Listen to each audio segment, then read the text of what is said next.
Hi, internet people. So Riverdale recaps are, well, Riverdale reactions are back. So I'm recapping the most recent episode of Riverdale, which was full of parental intrigue and mystery. So, alright. Archie's dad, Fred Andrews, has his construction team and they're supposed to start working, but his crew suddenly comes in and is like, well, the Blossoms have informed us that we can work for 2 years, guaranteed. So they're leaving, which means he has zero crew, which means he's hemorrhaging money because you can't do work if you don't have a crew, which means you can't, like, you're paying for equipment, but you're not doing the work, so you're paying out with no money coming in, which is very bad. So he's trying to figure out what's going on. Archie offers to have his friends help, so Kevin, Jughead, Moose, and an unnamed football player appear and start doing work for them, and that's great for him because in theory he can pay them a lot less, if not at all, for their work. Then that night, Moose forgets his phone, goes outside. There are two people breaking apart this generator. He gets beat up. And Archie insists that it's the Serpents. He thinks it's the Serpents because this used to be their, like, territory and now they're not there. And Jughead's like, well, the Serpents never bothered me while I was here. And Kevin's like, we don't know it's the Serpents. But the sheriff's like, I'm not going to investigate that. Archie's dad thinks that the Blossoms are doing it. So he's like, well, it's them. You should investigate them. And it's a hot, crazy thing where Archie's getting super heated and Fred's like, okay, calm down, like, you being angry is not going to help. Then on top of all of that, there's a baby shower going on for Polly that that Betty, Veronica, and Hermione are all planning. They're working on it. Polly really wants their mom to come. Her mom does not want to come.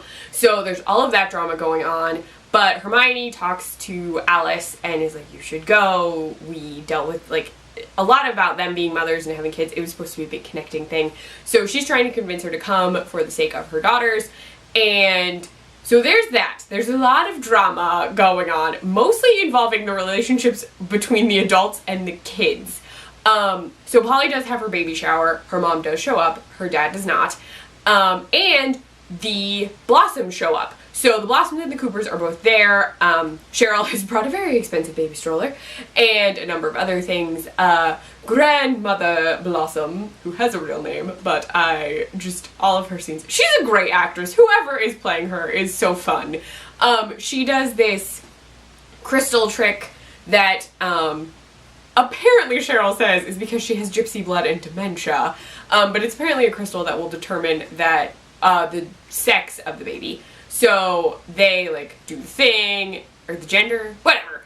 Those words are not interchangeable. They're not. I can't remember exactly what she says. But she says it's twins, so we just know there's one of each.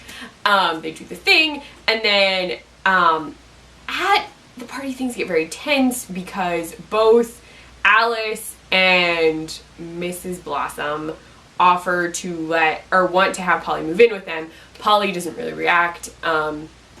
But later she does get very angry with her mom because she's like, you sent me away, and then reveals that Papa Cooper set up an appointment with her with a doctor to deal with her mistake. So she was already upset. She also thinks that it's her parents' fault that Jason is dead because if she hadn't been sent away, she would have met him, and then she doesn't think he would have died. Yeah. Then, while all of this is going on, Archie, Kevin, Moose, and unnamed football player number 4, I don't know who it is. I swear to you, we've never seen him before, but I don't know. They go to a snake bar or a serpent's bar because they think it's the Serpents. And like, it's called White Worm. The the vowels have been switched to Y's, so it's literally like WHYTE. WYRM. Okay, E is also a vowel, but whatever, you get the point. They go in, it is a super sketchy situation, and none of them look like they should be there. They got in because of Kevin's boyfriend, which, okay, I will get to that. They go, Archie decides to confront an adult male gang member because, you know, you should just tap on the shoulder of a guy and accuse him of beating up or breaking down your dad's equipment because you're a teenage boy in a creepy sketch bar? What is wrong? I have so many problems with Archie's decision making in this show. They almost all get beat up because of what Archie did. Jughead's dad steps in and is like, no, stop, guys, leave. He actually called Archie's dad when he saw them on the floor, so Fred shows up to take Archie home. And with all of that, Archie had insisted that Jughead come to the bar with them, and then was like super pissed that Jughead was like, no, like, you shouldn't go. And then he dips out of his dad's car, goes to the baby shower, confronts Jughead at the baby shower. Archie, it is a baby shower. A baby shower. It is a party for another human being and her babies. Don't just barge in a state. Don't do it. Wait outside. Ask someone to bring you Jughead. You can talk to someone in a hallway outside of the party. Huh. So he confronts Jughead, and Jughead's like, I didn't want to tell you. Like, he's like, he just didn't tell him, which he's allowed. And then instead of like letting Jughead explain what's going on, Archie's like, to Veronica and Betty, did you know that his dad was a serpent? And I'm like, no, because he doesn't talk about it. Because would you talk about it if your dad was in a gang? No. I was so angry. I was like, this is not an appropriate reaction to what is going on, and you're upsetting Jughead, and I do not approve, because I love Jughead and I want to protect him for all the terrible things that are happening in Riverdale all the time. So Archie storms out because Veronica's like, let's go. And I assume she was gonna like have him sit down. No, he just leaves. Yeah, and then Jughead and Betty have a moment, and then they go talk to his dad at the trailer park to discuss if he was involved with Jason, because Betty's like, well, Polly said that he was running drugs for money, and Jughead's like, yeah, the cops are probably gonna come talk to you because she told the cops. And he's like, yes, we helped him run some drugs because no one would suspect him, and he said he needed money, so it was beneficial for all of us. So he leaves, they leave, but after they ask him, Jughead's like, did you kill Jason? He's like, I'm not a murderer, which I don't think that his dad killed Jason. He is very much involved in this plot, we find out. So that confrontation happens, Jughead and Betty kiss again, whatever, but they leave. Really? Anyway.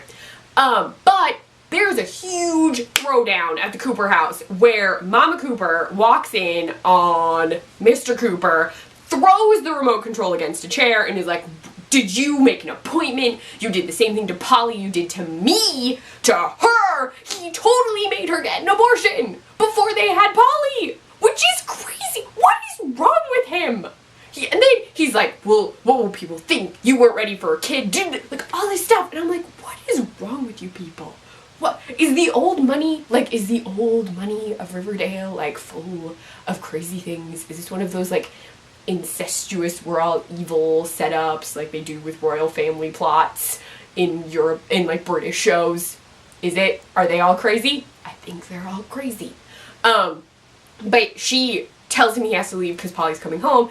Betty and Polly are having a chat about stuff and how she should come home, and then Polly does not go there. She goes to Thornhill to live with the Blossoms because she says it's better for the baby, which admittedly, Grandma Blossom seems like she really likes Polly, so that would be beneficial for them. I don't know about the rest of the family. Cheryl, I think, likes her too. It's the parents in all these situations who are like, nah, all of you are, Then Archie and Jughead have a thing where they're like, we can talk to each other about stuff. Archie finally tells his dad that they'll still, like, help, but it's an interesting conversation where it feels like Archie is more like, well, your legacy is important because it's also his legacy, and I'm like, yeah, but I mean, it's also, like, your dad's way to exist as a person. And, like, if he falls into debt, it doesn't really affect you, technically. It does, because he's his kid, but it's still also, like, worse for his dad. Then we learn some things as they discuss some stuff at the end of the episode involving, Mr. Jones and some other things. So, Fred and FP Jones, whose name is Forsyth Percival. That was in the comments, right? Yes, that's right. They chat, and he winds up showing up at the site, and he's like, hey, I'm your best foreman, I got you a crew. And it's some guys, he says they always need work, they'll work for you, I'll deal with it. He even talks to Hermione and informs her that his guys have talked to, they, like, think they're out-of-towners who busted up Fred's equipment, and these out-of-towners could be connected to her husband, who has apparently figured out that she is not, loyal to him romantically, which is not good for her or really anyone because he's in prison and he has lots of sketch connections, I'm sure, in Montreal or wherever he is. They said Montreal and I was like, I thought he was in prison in the States, but okay. The other thing that happens is at the trailer, Mr. Jones is talking to Kevin's boyfriend, and it turns out that there are some elaborate plots in place that involved his boyfriend. What is his name? Shoot, I knew his name. But Kevin's boyfriend is apparently dating him, so they have an in with the sheriff's office, but he's been given a bag with Jason's jersey in it to hide, so they have leverage. So someone set this whole thing in motion with the serpents and FP Jones. So this is even more complicated because it's not the serpents. Someone got the serpents to do all this stuff. And Kevin's boyfriend does actually like him, and then FP's like, well, like he's just like, sorry buddy, do your job. Like you can't fall in love, sorry. Which sucks a lot. And now I feel super bad for Kevin because the guy does like him. He does. But yeah. Whew. This episode, all the parents of Riverdale just need to not. Like, I need them all to go to counseling. Collective counseling. Like, a group counseling, individual counseling. Maybe take some time away from Riverdale because they are screwing tons of stuff up, is what they're doing. But there you go. That is my scrambled, jumped around recap. And the scenes for next week are even more frightening because it's at the Blossoms at Thornhill, and Archie and Cheryl kiss, which is weird because it looks like a very awkward kiss in the preview, and I was like, okay. But yeah, so I will be back next week with another Riverdale reactions for you. I'm super excited the show is back. The other cool thing on CW that is happening this week, and by the time this goes up has already happened, because if you haven't noticed, this video is being moved. I was posting them normally on Tuesdays. I'm going to be posting it on Wednesdays, typically now. iZombie is back on the CW, so I'll be posting an iZombie themed recipe on Tuesdays. So this will go up on Wednesdays for your watching enjoyment. So if you like this video, please give it a thumbs up. If you want to see more of me, please subscribe to my channel. Leave any Riverdale related comments below because I know there are tons of things about Riverdale I don't know. Though I have picked up some Riverdale themed comics that I'm planning on reviewing. They're one-shots, so they're stuff you can pick up that aren't connected to the overall Archie universes that exist. You can find me on Twitter at ClefNotes, on my blog, clefnotes.wordpress.com. I work for the Nerdy Girl Express, and I run their Snapchat, the Nerdy Girl EXP. Bye, Internet people.